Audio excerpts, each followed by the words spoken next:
이토준지 미미의 계단 3편 묘지의 얼굴 바로 시작하겠습니다. 미미는 새로운 집에 이사를 왔습니다.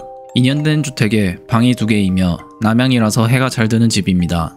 이렇게 좋은 조건에 집값이 많이 싸다고 하는데 그 이유는 바로 베란다에서 보이는 풍경이 묘지이기 때문입니다.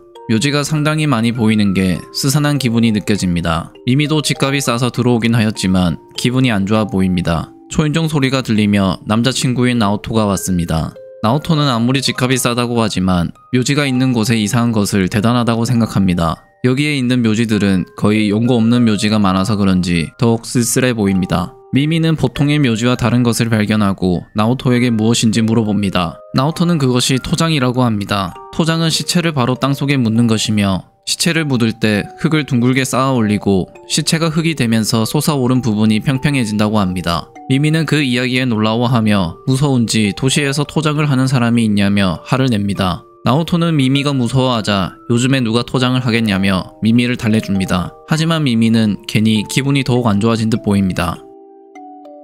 밤이 되고 미미는 낮에 나오토가 한 말이 괜히 신경이 쓰입니다. 그리고 모든 사람들이 다 잠든 새벽에 묘지에서 무슨 소리가 들립니다. 작았던 소리는 점점 더 커지더니 규칙적으로 소리가 들려옵니다. 미미도 소리를 듣고 도대체 이것이 무슨 소리인지 호기심을 가지게 됩니다. 조심히 베란다 근처로 다가간 미미는 커튼을 걷고 밖을 쳐다봅니다. 소리는 계속해서 들리지만 가로등 하나 없는 밖은 너무 어두워서 아무것도 보이지 않습니다. 그리고 그 소리는 밤새도록 들려왔습니다. 아침이 되고 미미는 베란다로 나가봅니다. 그리고 어제 들려오던 소리가 도대체 무엇인지 고민해봅니다. 하지만 딱히 그것이 무엇인지 알 수 없었고 미미는 옆집 사람을 발견하고 인사를 합니다. 미미는 옆집 사람에게 어제 들었던 소리를 물어봤지만 옆집 남자는 아무런 소리도 못 들었다고 합니다. 남자는 묘지에 제사 음식이 많다 보니 족제비 같은 동물들이 훔쳐먹으러 온 거라고 말합니다. 그렇지만 미미가 들었던 소리는 동물들의 소리가 아니었습니다. 혹시나 하는 마음에 묘지 근처를 둘러보는 미미는 나오토가 말한 토장묘가 신경이 많이 쓰입니다. 미미는 그러다 조금 특이한 비석을 발견합니다. 이 비석은 다른 비석과 다르게 돌아가 있었습니다. 거기다 바닥을 보니 끌린 흔적이 보입니다. 미미는 누군가가 비석을 돌린 게 아닐까 생각하지만 추측일 뿐 별다른 정보를 알아내지 못합니다. 다시 밤이 되었고 그 소리는 어김없이 다시 들리기 시작하였습니다. 소리는 매일 밤마다 계속 들렸으며 미미는 비석이 돌아가는 소리가 아닐까 의심합니다. 미미는 혹시나 하는 마음에 다시 창문 밖으로 묘지가 있는 쪽을 쳐다보는데 미미는 무언가를 발견합니다. 작은 불빛인데 그 불빛들은 자유롭게 묘지를 돌아다녔으며 도깨비 불로 보입니다. 다음날 나오토가 미미의 집에 놀러왔습니다. 미미는 자신이 본 도깨비 불에 대해서 말하자 나오토는 그것이 인이 탈 때 생기는 불꽃이라고 합니다. 토장을 하면 시체에서 인이 나오는데 그 인이 타면서 생기는 불꽃이 도깨비불처럼 보이는 거라고 말합니다. 미미는 소름 끼치는 소리에 그만하라고 합니다. 괜히 묘지가 기분 나쁜 미미는 낮에도 방에 커튼을 치고 있었습니다. 하지만 미미는 커튼을 쳐도 밖에서 누군가가 계속 쳐다보는 느낌이 든다고 합니다. 그것도 한 사람이 아닌 수많은 사람들이 자신을 쳐다보는 느낌이었죠. 소름 끼쳐서 밖을 쳐다보면 아무것도 없다며 무서워하는 미미에게 나오토는 무신경하게 기분 탓이라고 합니다. 미미는 그 말에 비석이 돌아간 흔적이 있다며 보여주겠다며 따라 나오라고 합니다. 나오토는 미미의 말을 확인하기 위해 같이 묘지에 나가봅니다. 그리고 미미가 데려온 곳에 비석은 정말로 뒤틀려 있었습니다. 거기다 다른 쪽에 있는 비석은 아예 반대쪽으로 돌아간 것도 보입니다. 뒤쪽에 있는 비석을 확인해보는 나오토는 대부분의 비석들이 조금씩 돌아가 있는 것을 발견합니다. 미미는 밤마다 비석이 돌아가고 있다고 확신하고 누군가의 저주가 아닐까 생각합니다. 나오토는 비석이 저절로 돌아갈 리 없다며 누군가가 몰래 돌리고 있다고 생각합니다. 그렇지만 이렇게 많은 비석을 거기다 엄청나게 무거운 비석을 사람이 돌리는 게 말이 안 된다고 생각합니다. 근데 그때 나오토가 뜬금없이 당장 집으로 돌아가자고 합니다. 나오토의 진지한 표정에 급하게 집으로 돌아옵니다. 나오토는 집에 들어오자마자 베란다로 향합니다. 그리고는 커튼을 걷습니다. 이상하게도 모든 비석들이 미미의 집을 바라보고 있습니다. 나오토는 미미에게 전에도 이렇게 비석이 집을 향해 바라보고 있었는지 물어봅니다. 미미는 전혀 모르고 있었나 봅니다. 거기다 이전에는 반대쪽을 바라보고 있었다고 합니다. 그 말에 나오토는 미미가 사람의 시선을 느끼는 이유는 비석이 이쪽을 향하고 있기 때문이라고 합니다. 베란다에서 밖을 바라보고 있던 나오토와 미미는 옆집 남자를 발견합니다. 옆집 남자는 보디빌더인지 밖에서 운동 및 보디빌더 자세 연습을 자주 하고 있다고 합니다.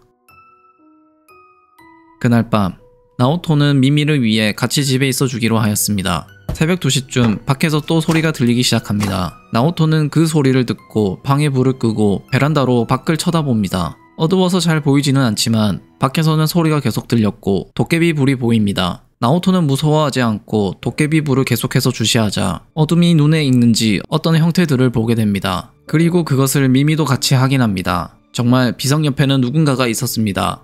도깨비 불이 그 사람 근처에 가니 정확히 누구인지 보이는데 그 사람은 바로 옆집 남자였습니다. 남자는 계속해서 비석을 움직입니다. 범인은 옆집 남자라는 것을 알았지만 도대체 왜 저러는지 이해를 못하는 나오토와 미미. 남자는 한동안 비석 앞에서 포즈를 잡습니다. 그리고는 또 다른 비석으로 가서 비석을 돌리기 시작합니다. 엄청나게 무거운 비석이지만 남자가 힘을 주니 조금씩 움직이기 시작합니다. 나오토는 범인이 사람이라는 것을 알고는 무서움이 없어졌는지 창문을 열고 남자에게 무엇을 하고 있냐고 소리칩니다. 갑작스러운 나오토의 큰 소리에 놀란 남자는 무거운 비석 때문에 중심을 잃고 쓰러져 버립니다. 남자가 쓰러진 것을 보고 혹시나 하는 마음에 그 자리로 가보는 나오토와 미미. 그리고 그곳에서 옆집 남자를 발견하는데 남자가 꽤나 무거웠는지 묘지가 망가졌고 남자는 기절한 것처럼 보입니다. 거기다 거긴 정말 토장묘였습니다. 나오토가 옆집 남자한테 괜찮은지 물어봅니다. 나오토의 목소리에 정신을 차린 남자는 토장묘의 해골과 눈맞춤을 합니다. 나오토와 미미는 일단 경찰에 신고를 하였고 경찰들은 사정을 듣기 위해 옆집 남자를 데리고 갔습니다. 다음날 묘지에 문제가 생겼다는 말을 듣고 사람들이 몰려왔습니다. 사람들은 자신의 비석의 방향이 잘못된 걸 보고 다시 돌려보려고 하지만 무거워서 쉽게 되지 않습니다. 크레인까지 부르며 비석은 원래의 위치를 되찾아가고 있습니다. 나오토는 그 남자가 왜 비석을 돌리는지 궁금해합니다. 미미라도 그것을 알 리 없고 토장묘가 있다는 것에 충격을 받은 미미입니다. 기분이 나빠서 다른 곳으로 이사가고 싶어 하지만 돈이 없는가 봅니다. 시간이 지나 이제 집으로 돌아가는 나오토. 그런데 그때 경찰서에서 조사받고 있던 옆집 남자가 집에 돌아온 것을 발견합니다. 비석을 옮긴 정도라서 큰 죄가 아니다 보니 금방 돌아왔다고 생각합니다. 소리의 미스터리를 알아내고 한결 여유로워진 미미. 그때 옆집 남자의 목소리가 들립니다. 미미는 무슨 소린가 싶어서 쳐다보니 보디빌더 자세 연습을 또 하고 있습니다. 연습을 하고 있던 남자는 미미의 시선을 느꼈는지 미미가 있는 쪽을 쳐다봅니다. 남자는 밝은 표정으로 경찰서에서 많이 혼났다며 미미에게 사과를 합니다. 그러며 자신은 주목받는 것에 크나큰 쾌감을 느꼈다고 말합니다. 미미가 이해 못하는 듯 하자 다시 한번 자세히 말해주는 남자는 비석들이 자신을 봐주는 것을 보고 쾌감을 느꼈다고 말합니다. 즉 비석을 자기 집 쪽으로 돌린 것이었습니다. 비석들이 자신을 바라본다고 생각하나 봅니다. 밤이 되고 어김없이 묘지에서 소리가 들리기 시작합니다. 남자는 반성의 기미가 보이지 않습니다. 더 이상 하지 않을 거라 생각했지만 오히려 더욱더 적극적으로 비석을 옮기고 있습니다. 미미는 그 장면을 보면서 남자의 행동에 이해를 못합니다. 한밤중에 도깨비불이 마구 날아다니는 묘지 안에서 저런 행동을 한다는 것이 정상적으로 보이지 않습니다. 자기 몸을 보여주기 위해 저런 행동을 한다는 것이 비석 말고는 친구가 없다고 생각합니다. 그렇게 또 하나의 비석을 잡고 돌리기를 시작하는 남자. 조금씩 비석이 돌아가기 시작하더니 마침내 비석이 반대편으로 돌아갔을 때 거기에는 정말 많은 사람의 얼굴 형태가 보입니다. 그것도 무척이나 기분 나쁘게. 미미는 그 비석에 있는 시선을 느끼는 듯 보입니다. 아니, 그렇게 모든 비석의 시선을 느끼기 시작한 듯 보입니다. 모든 비석에는 사람의 얼굴의 형태가 보입니다. 무서움을 느끼는 미미는 결국에는 커튼을 닫고 이불 속으로 들어갑니다. 미미는 밤새도록 이불 속에서 떨었다. 비석은 분명히 미미를 쳐다보고 있었다. 수많은 유령들의 시선. 다음날 그 남자는 비석을 다시 움직였다는 이유로 주민들의 거센 항의를 받고 더 이상 버티기 힘들었는지 어디론가 이사를 가버렸다. 그 후로 그 남자가 어떻게 됐는지는 알 수 없다. 어쩌면 지금 또 다른 묘지에서 같은 행동을 계속하고 있을지도 모르겠다. 그 후 비석은 하나둘씩 다시 제자리를 찾아갔다.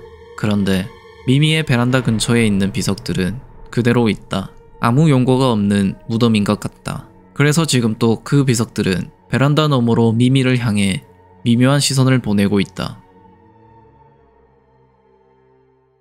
이렇게 미미의 계단 3편, 묘지의 얼굴이 끝이 났습니다. 이번 스토리는 묘지와 간심충 남자, 그리고 비석의 유령의 혼이라는 3박자가 잘 어울리는 편이라는 생각이 듭니다. 첫 번째로 묘지라는 것으로 공포 분위기를 만들고 그 원인은 간심충의 남자가 나타남으로써 문제가 끝날 줄 알았지만 정말 묘지에 있는 비석에는 사람의 영혼이 있다는 것으로 공포를 주며 스토리가 마무리되었습니다. 이번 편은 앞에 두 개의 에피소드보다는 정확한 마무리가 있어서 마음은 편안한 상태입니다. 앞에 두 개의 에피소드를 보고 나서 너무 허무하고 찝찝했습니다. 어쨌든 이번 편도 무척이나 재밌게 봤습니다. 저는 미미의 괴담에 나오는 에피소드가 전부 흥미롭고 몰입도가 좋다고 생각합니다.